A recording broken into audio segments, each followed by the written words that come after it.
कोल्हापूर जिल्ह्याच्या दौऱ्यावर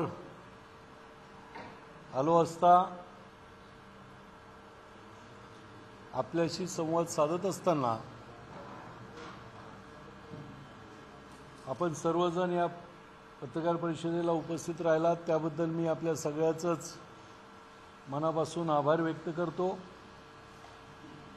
आणि माझ्या समवेत या पत्रकार परिषदेला जे शिवसंग्रामचे सरचिटणीस विक्रांतजी आमरे, याचबरोबर ग्रामीणचे जिल्हाध्यक्ष मदनजी पाटील, याचबरोबर शहराचे अध्यक्ष महेश सावंत,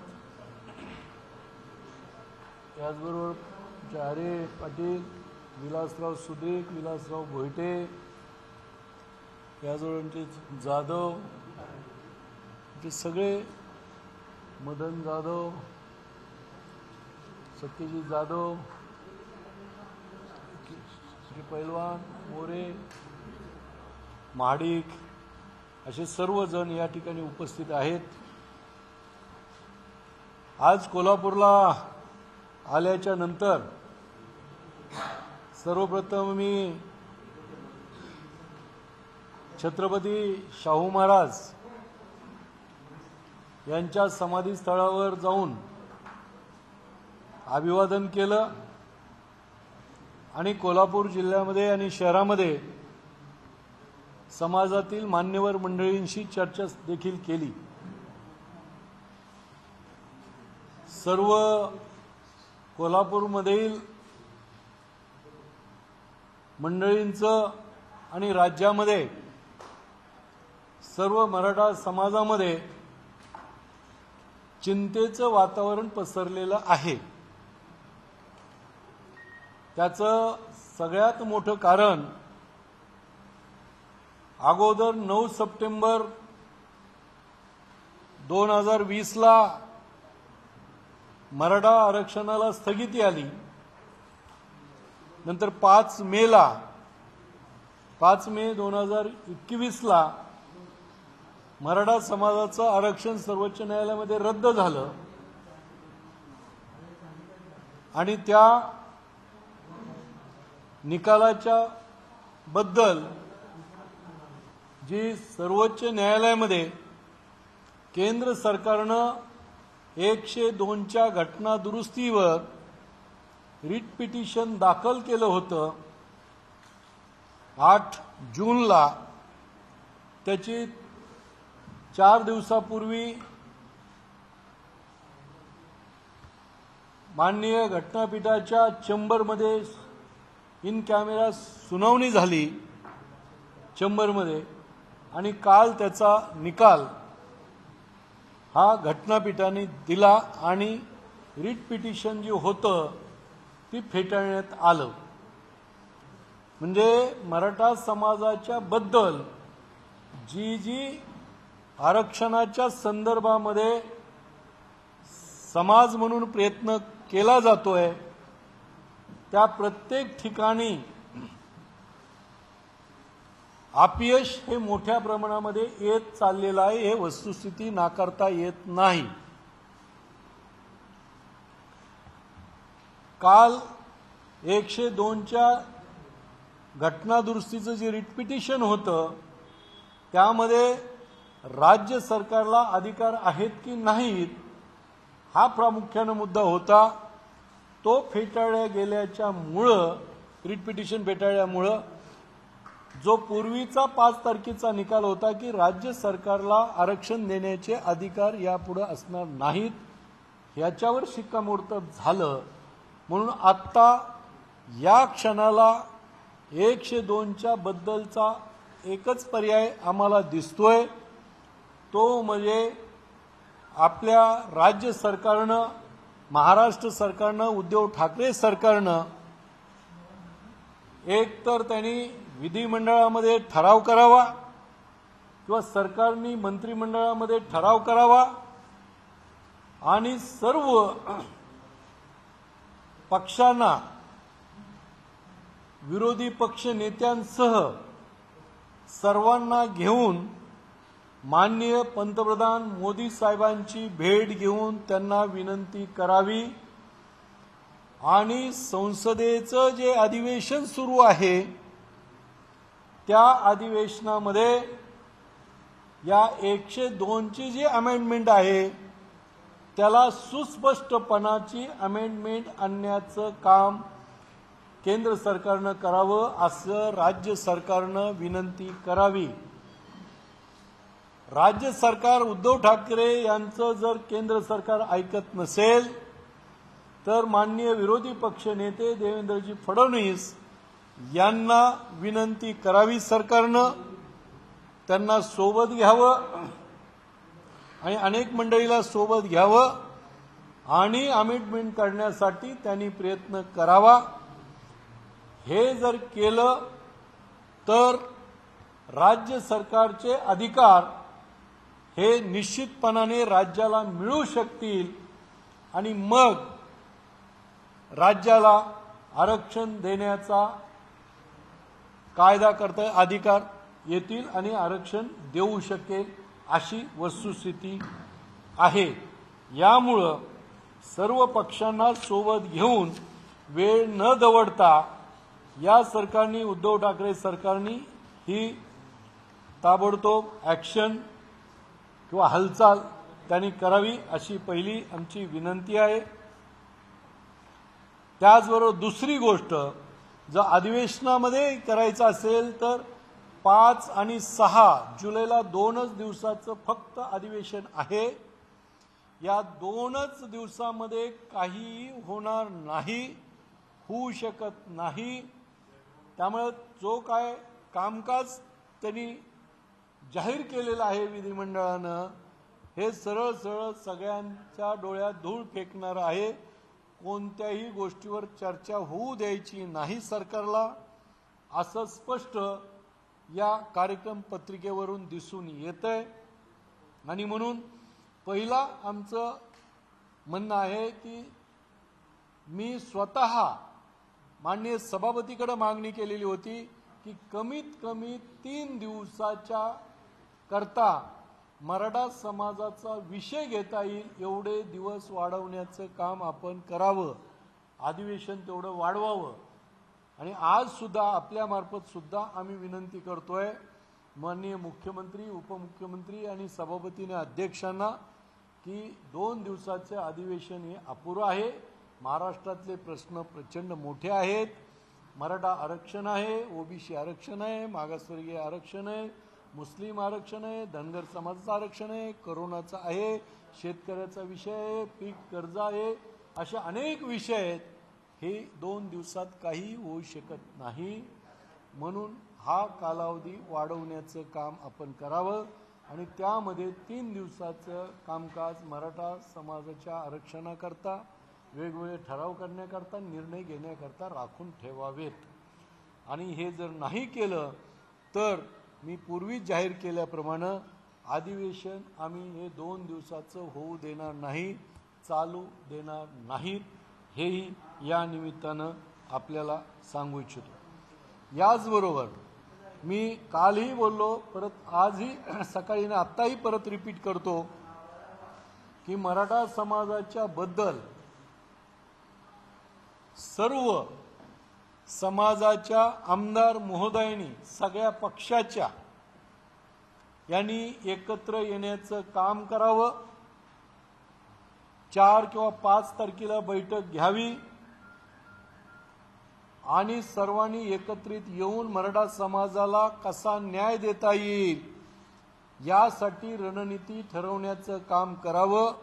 सरकारवर तशा पद्धतीचा दबाव आणावा आणि म्हणून ज्या प्रकारे ओबीसी समाजाचे मंत्री महोदय, आमदार महोदय, नेते मंडळी, याचबरोबर मागासवर्गीय समाजाचे सुद्धा मंत्री महोदय, आमदार, खासदार, अन्य नेते हे सगळे एकत्र येत आहेत, परिषद घेत आहेत, मागण्या मांडतायत आणि त्या सरकारकडून मान्य सुद्धा करून घेतात।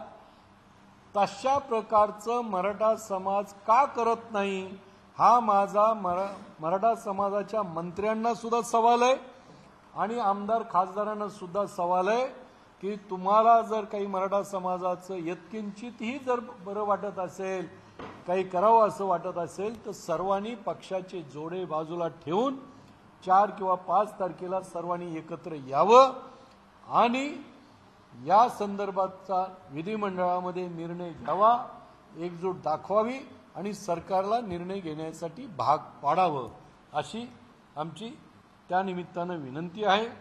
आणि हे जर नाहीच झालं दुर्दैवानं, तर आम्ही तर आमच्या पद्धतीनं विधिमंडळाची लढाई, न्यायालयीन लढाई आणि रस्त्यावरची लढाई सुद्धा लढण्याचा निर्धार केलेला आहे. आणि म्हणून त्याची सुरुवात म्हणून ज्या छत्रपती शाहू महाराजांच्या पदस्पर्शाने आणि विचारानं पावन झालेल्या या कोल्हापूरच्या भूमीमध्ये ज्यांनी 26 जुलै 1902 साली 119 वर्षापूर्वी सर्व समाजाला न्याय मिळावा, दीन दलित पददलित गोर गरीब यांना पुढे जाण्याची संधी मिळावी, याकरता आपल्या राज्यामध्ये 50% आरक्षण लागू केलं होतं. त्यामध्ये मराठा समाजाचा सुद्धा समावेश त्यांनी केलेला होता. आणि म्हणून त्या गोष्टीला, त्या दिवसाला येणाऱ्या याच महिन्यातल्या 26 तारखेला 119 वर्ष पूर्ण होत आहेत आणि 120वं वर्ष सुरू होत आहे. एवढा मोठा कालावधी गेला तरी या सरकारला अक्कल यायला तयार नाही. जे शाहू महाराजांना एवढ्या वर्षापूर्वी कळालं ते आज सुद्धा यांना कळायला तयार नाही. एवढं मेलेल्या मनाचं, मुरदाडपणाचं हे सरकार आज सत्तेवर आणि गादीवर बसलेलं आहे.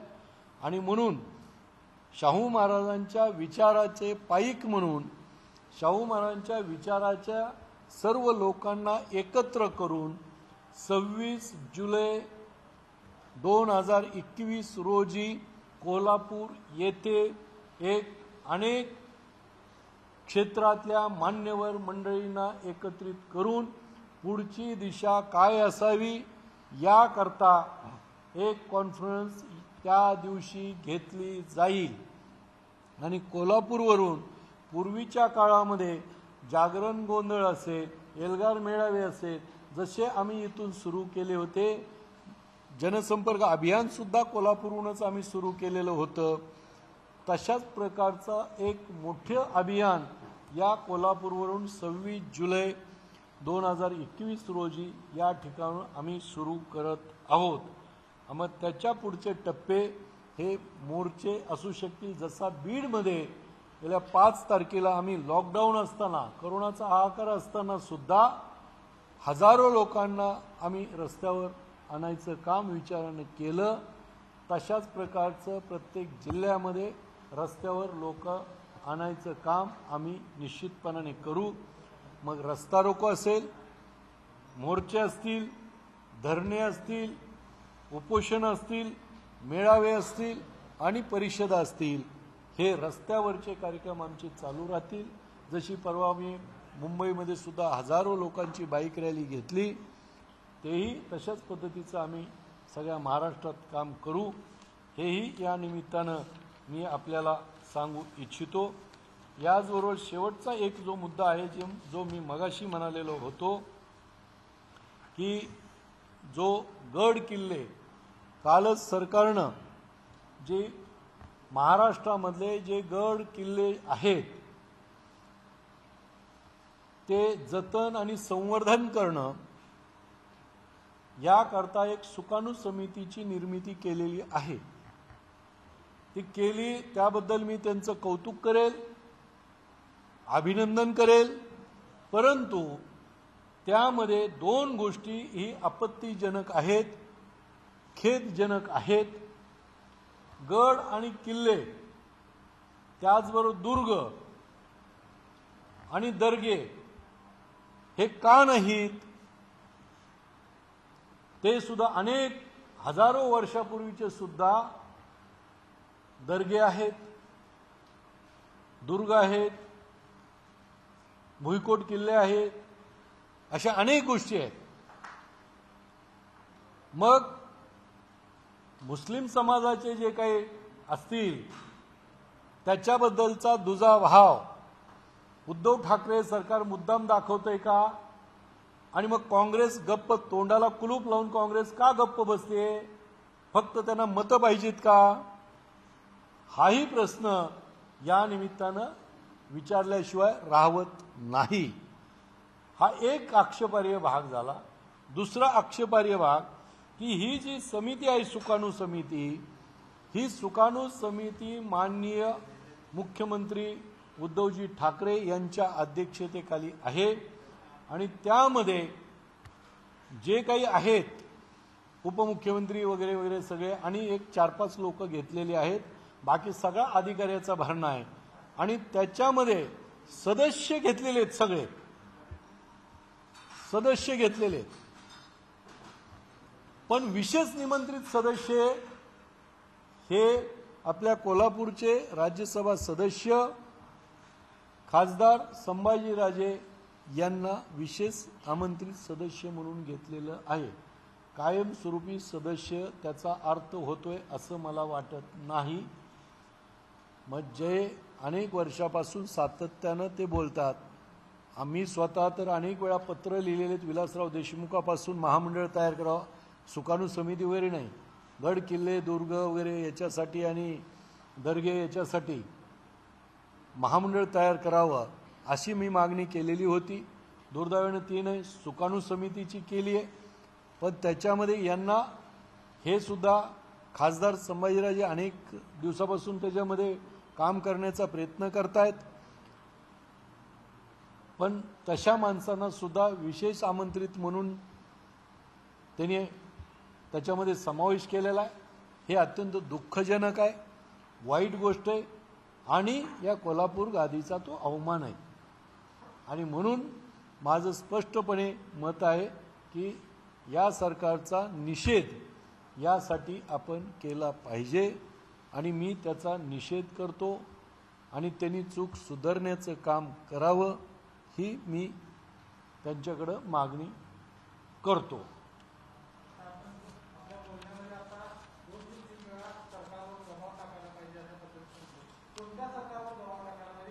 राज्य सरकार कशाबद्दल टाकायचा?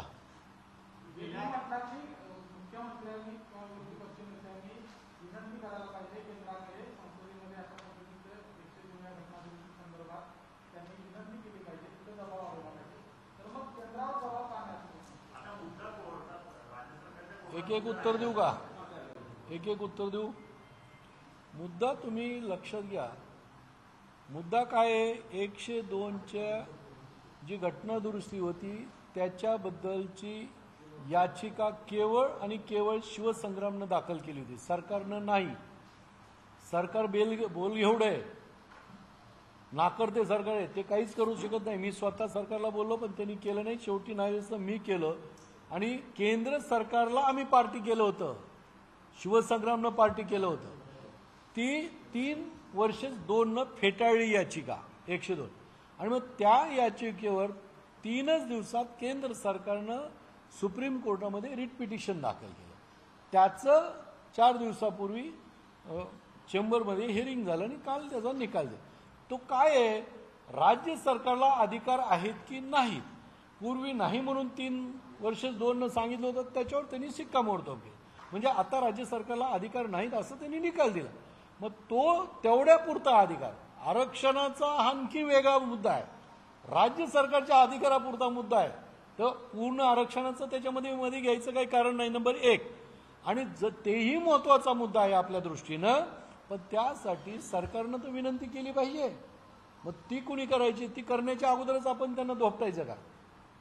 हे काही करता नाचता येणार ना, अंगण वाकडं वाकडं म्हणतात. म्हणजे स्वतःला नाचता येणार, काही करता येणार, ठराव करता येणार, मंत्रिमंडळात सुद्धा साधी चर्चा करता येणार आणि नुसतंच सरकारला वरती केंद्र सरकारला बोलत कशासाठी? मी तर जाहीरपणे बोललो, पहिल्या वेळेस बोललो की सगळेजण मोदी साहेबाला चला जा भेटायला. कुठं करतायत? ते मुकाट्याच गेले, 3 जण, 2 3 का गेले देवाला माहीत, काय घेऊन आले देवाला माहीत, अंबाबाईला माहिती. त्यांनी कधीच सांगितलं नाही, फक्त दंडोरा पिटवला की मराठा आरक्षणासाठी चाललो. पण एकूण 14-15 विषय घेतले, ते तोंडी लावायपुरता मराठा आरक्षण विषय घेतला. म्हणूनच सगळ्या पक्षाला घेऊन गेले नाही. ते त्यांचा व्यक्तिगत अजेंडे होते पंतप्रधानाकडे. मग आज आम्ही म्हणतोय, व्यक्तिगत अजेंडे न घेता मराठा या राज्यातला सगळ्यात मोठा असणारा मराठा समाज त्याचा अजेंडा घेऊन फक्त तुम्ही चला, सर्व पक्षाच्या नेत्याला घेऊन चला आणि विनंती करा.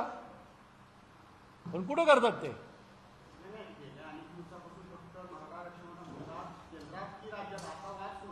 अजिबात नाही.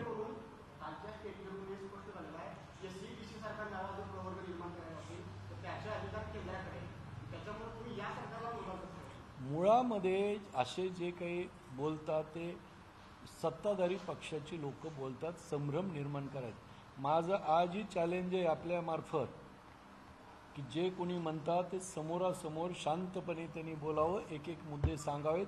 मी खोडून टाकायला तयार आहे की कोणते केंद्राकडे आहेत मुद्दे आणि कोणते राज्याकडे. आज केंद्राकडे जे काही मुद्दे आहेत, 1-2 मुद्दे आहेत, ते राज्य सरकारनं प्रस्ताव पाठवल्याच्या नंतर केंद्राचा संबंध येतो. आज यांना काय करायचंय, दुसऱ्या मजल्यावर जायचंय, पण शिडी न लावता जायचंय. कसं जाणार?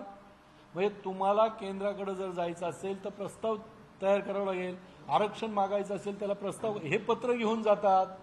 एखादं आम्हाला 2 लाख रुपयाचं काम द्या, अशी पत्रानं कुठं आरक्षण मिळत असतं का? त्यामुळे यांच्या मनामध्ये खोट आहे. म्हणून चुकीचं संभ्रम निर्माण करणारं आणि गोंधळ निर्माण करणारं वक्तव्य सातत्यानं सत्ताधारी पक्षाकडून येतात. त्याच्यामुळे हा संभ्रम निर्माण होतो. त्यांनी सांगावं स्पष्ट की हा विषय केंद्राकडे आहे, केंद्राला हे बोला. हे कोणी बोलत नाही. हा राज्य सरकारकडे विषय आहे, तर राज्य सरकारच्या बद्दल तर करत नाही. म्हणून आज आमचं काय म्हणणं आहे की आरक्षण जर आज लवकर आता आरक्षण भेटत नाही, हे मी ठामपणे सांगतो. पण ते जर भेटायचं असेल लवकरात लवकर, तर त्याकरता या राज्य सरकारनं सुप्रीम कोर्टानं जी गाईडलाईन दिली निकाल देताना की राज्य मागासवर्गीय आयोग स्थापन करा, त्यांच्याकडे मराठा समाजाचं आरक्षण विषय द्या, त्यांना सर्वे 100% करू द्या. मग त्यांना त्या सर्वेचं फाइंडिंग करत असताना त्यांना त्यांचा अहवाल राज्य सरकारला देऊ द्या. राज्य सरकारला तो योग्य वाटला तर मग त्यांनी शिफारस राज्यपालाकडे करायची. राज्यपालाला ते योग्य वाटलं तर त्यांनी राष्ट्रीय मागासवर्गीयाला शिफारस करायची आणि राष्ट्रीय मागासवर्गीयाला त्या योग्य वाटलं सगळं छाननी करून तर राष्ट्रपतीकडे पाठवायची. मग राष्ट्रपतीची जी सूची आहे त्यांना योग्य वाटलं विचारपूस करून तर त्या सूचीमध्ये मग मराठ्यांचा समावेश करायचा आणि मग त्यांनी तसं राज्य सरकारला कळवायचं. मग राज्य सरकारने कॅबिनेट घेऊन त्याला मान्यता द्यायची आणि मग ठराव करायचा आणि विधिमंडळामध्ये मग कायदा आणायचा. आणि मग तो कायदा आणत असताना मराठा समाजाचा कोणत्या कॅटेगरीमध्ये, ESBC मध्ये, SCBC मध्ये, OBC मध्ये, SC मध्ये, ST मध्ये आरक्षण द्यायचंय का आणखीन एखादा नवीन कॅटेगरी निर्माण करायची आहे, किंवा हे त्यांनी निर्णय घ्यावा लागेल राज्य सरकारनं, किंवा किती टक्के द्यायचंय हे सुद्धा त्यांनी. पण हे कधी ही सगळी प्रक्रिया पूर्ण केली तर आता याच्यामध्ये केंद्राचा संबंध कुठं येतोय? जर राष्ट्रीय मागासवर्गीय आयोगाकडे गेल्याच्या नंतर तिथं अडचण आली तर केंद्राला बोला, आम्ही सगळे तुमच्या सोबत आहेत. राष्ट्रपतीकडे काही अडचण आली तर त्यांच्याकडे चला, आम्ही सगळे तुमच्या सोबत आहेत. पण तिकडे काहीच करायचं नाही, इथं काही निर्णय घ्यायचा नाही, प्रस्ताव तयार करायला निर्णय सुद्धा द्यायचा आणि सांगायचं की केंद्राने. कसं करे? सुप्रीम कोर्टानंच सांगितलंय. आता इथं 102च्या घटनादुरुस्तीच्या मध्ये सेम आहे. 102ची घटनादुरुस्ती राज्याला अधिकार आहेत की नाही एवढाच मुद्दा आहे. समजा घटनादुरुस्ती आम्ही करा म्हणतोय, त्याच्यासाठी शिष्टमंडळ घेऊन जा म्हणतोय, तर ते तुम्ही विनंती करा. त्यांनी नाही केलं तर मग आपण सगळेजण बोलत बसू. पण ते करत नाहीत. मग त्यानं काय होईल? जरी त्यांनी अमेंडमेंट आणली तरी राज्याला अधिकार मिळाले, त्यानं काय होणार आहे? आपल्याला जोपर्यंत कोणत्याही समाज सामाजिकदृष्ट्या आणि शैक्षणिकदृष्ट्या मागास आहे हे सिद्ध होत नाही, तोपर्यंत त्याला कोणत्याही प्रकारचं आरक्षण देता येत नाही. हे घटनेमध्ये लिहिलेलं आहे. घटना सोडून कोणीही त्याच्या पलीकडे जाऊ शकत नाही. आणि म्हणून सामाजिक आणि शैक्षणिक दृष्ट्या मराठा समाज आज मागास नाही, ही वस्तुस्थिती आहे.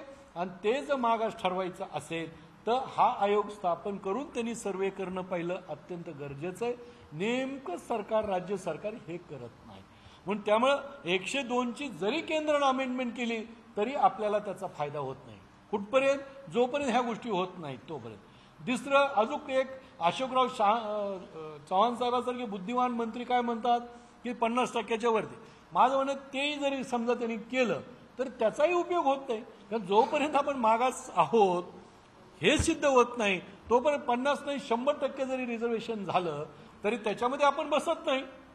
त्यामुळे ह्या सगळ्या गोष्टी करण्याच्या अगोदर या राज्यातला मराठा समाज हा शैक्षणिक आणि सामाजिक दृष्ट्या मागास आहे हे राज्य सरकारला सिद्ध करावं लागेल. आणि नेमकं तेच करायचं काम हे सरकार करत नाही. म्हणूनच यांच्या हेतूच्या बद्दल शंका असं.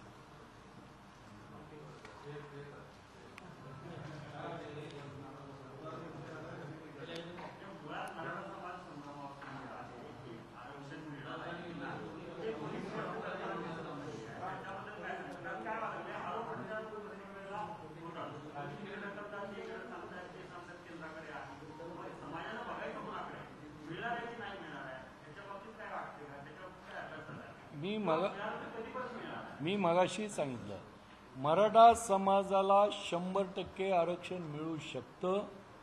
याच्याबद्दल काहीही शंका असायचं काही कारण नाही. फक्त त्याला राजकीय इच्छाशक्ती हवी आहे आणि ती राज्य सरकारची हवी आहे. आणि दुर्दैवाचा भाग राज्य सरकारच्या मध्ये ती इच्छाशक्ती नाही, इच्छाच मुळामध्ये मराठा समाजाला न्याय द्यायची नाही. म्हणून जी प्रक्रिया सुरू करायला पाहिजे ती ते करत नाही.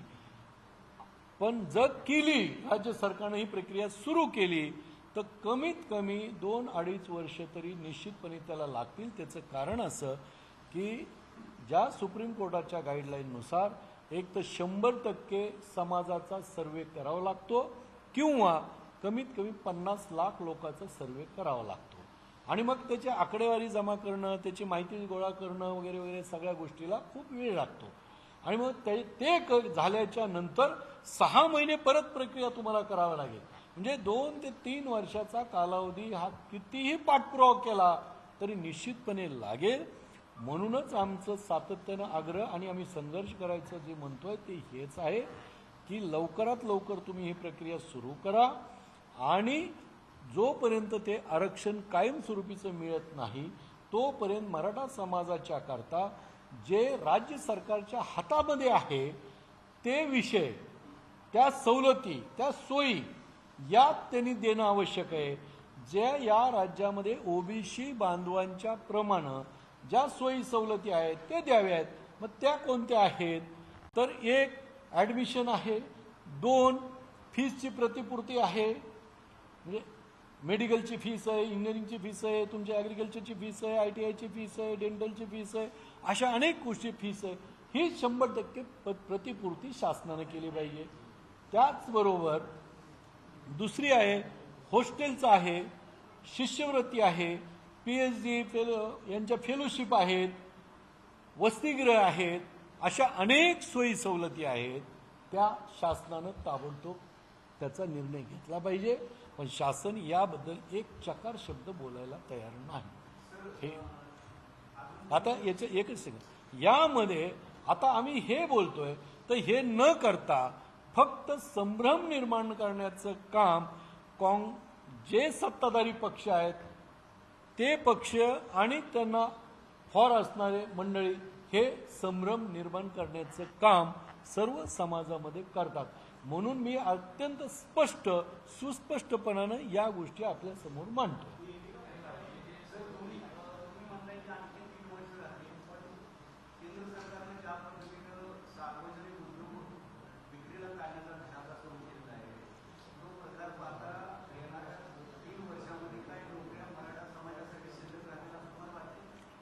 ते मुद्दा आणखीन पूर्णपणे वेगळा आहे. ते फक्त सार्वजनिक उद्योगाचंच कशाला, खाजगीचं काय करणार तुम्ही?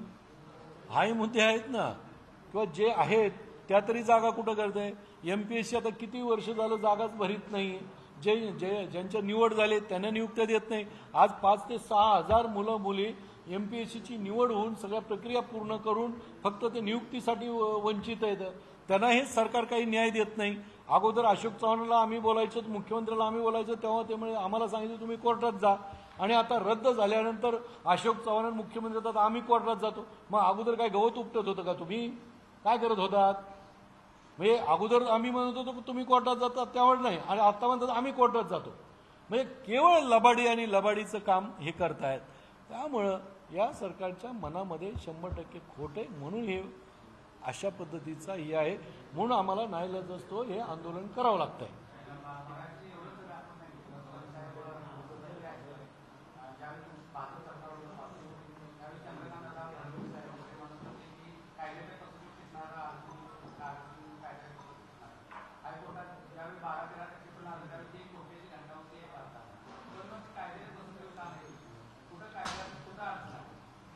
असं आहे बघा, आता हा जो 5 तारखेचा निकाल सर्वोच्च न्यायालयाने दिला, तुम्ही लक्षपूर्वक ऐका.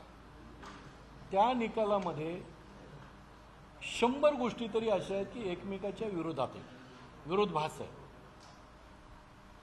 आता त्यांनी काय सांगितलं, 50%च्या वरती जायचं नाही.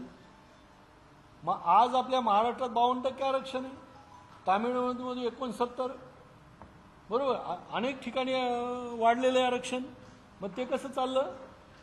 ह्यांनी 50% घातलं, त्यामुळे आपलं रद्द केलं. बरं हे जाऊ द्या, अख्ख्या देशामध्ये मोदी साहेबांनी EWS आरक्षण लागू केलंय. ते प्रत्येक ठिकाणी 50%पर्यंत आरक्षण आहेच. मग ते 50 आणि ह्यांचं 10, 60% तर आताच आहे. मग तरी का नाही होत सांगा ना? असे विरोधाभास असणारे प्रचंड त्याच्यामध्ये लूप होल्स आहेत. कोर्टावर क्रिटिझम करता येत नाही म्हणून गप्प बसावं लागतंय.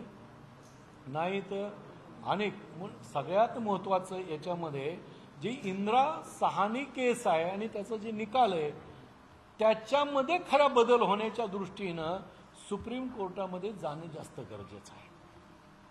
ते कुणी जाऊ शकतो, तुम्ही आम्ही कुणी जाऊ शकतो, नाही असं नाही.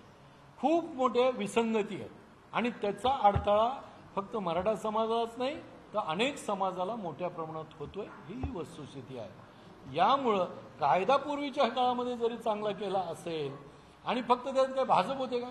शिवसेना त्याच्यामध्ये अर्धी सहभागी होती. आता जे त्या मंडळाचे जे मंत्री गटाचे सदस्य आहेत तेच त्याच वेळेस होते. मग कुणी ऑब्जेक्शन का घेतलं नाही? आणि एक मतानं तो कायदा पास झालाय, बहुमतानं नाही, एक मतानं. मग त्यावेळेस काँग्रेसचे, राष्ट्रवादीचे, शिवसेनेचे आमदार काय करत होते? त्यांना का चूक दिसली नाही? बरं मागं नाही दिसली, सरकार आल्यानंतर दिसली पाहिजे ना.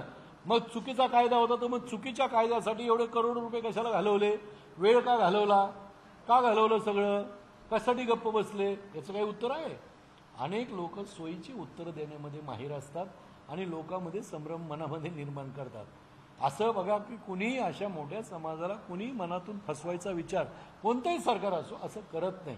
हा देणं न देणं मुळामध्येच हा विषय वेगळा येऊ शकतो काय, त्यामुळं असं अजिबात नाही. उलट गेल्या महाराष्ट्राच्या निर्मितीनंतर आतापर्यंत मराठा समाजाला न्याय कुणी दिला नाही. तो न्याय मागच्या सरकारनं दिला, देवेंद्रजी फडणवीसनं दिला. याला तुम्ही कसं नाकारणार? आणि त्यामुळं हजारो कोटी रुपयाची फीस माफ झाली, शिष्यवृत्त्या मिळाल्या. हे तुम्ही कसं डोळे झाकणार त्याच्याकडं? टीका टिप्पणी करायची म्हणून ठीक आहे, सोडून द्या, पण असं नाही करता येत ना. राणे कमिटीने जेव्हा रिपोर्ट दिला आणि जेव्हा त्यांच्यानुसार याच्याबद्दल एक माणूस तरी शब्द उच्चारतोय का कुणी ह्या सत्ताधारी पक्षातलं?